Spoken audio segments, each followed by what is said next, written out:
La douleur chronique est à considérer comme une maladie à part entière, dans la mesure où elle n'est plus symptôme d'une autre pathologie, que l'ensemble des bilans ont éliminé une autre problématique que la douleur pourrait mettre en évidence. Et la douleur est la plainte principale. La douleur devient l'élément sur lequel on doit rechercher de quoi elle est constituée. Les trois éléments sur lesquels elle peut être constituée, c'est les éléments physiques, émotionnels et cognitifs. Ça veut dire de quelle manière nous analysons la douleur.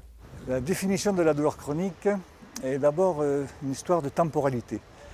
Une douleur qui dure plus de 6 mois, et en fait qui dure souvent des années, c'est devenu une douleur rebelle.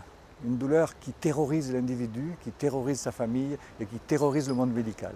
Donc c'est dans la durée et dans l'aspect irrésistible de son destin de souffrance, sans qu'il semblerait qu'il y ait une action médicale qui puisse réduire cette torture quotidienne.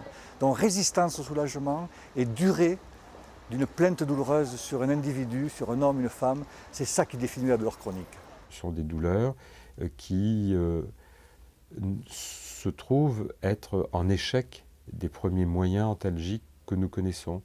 Et les gens, la personne et l'entourage se trouvent confrontés à une absence de réponse.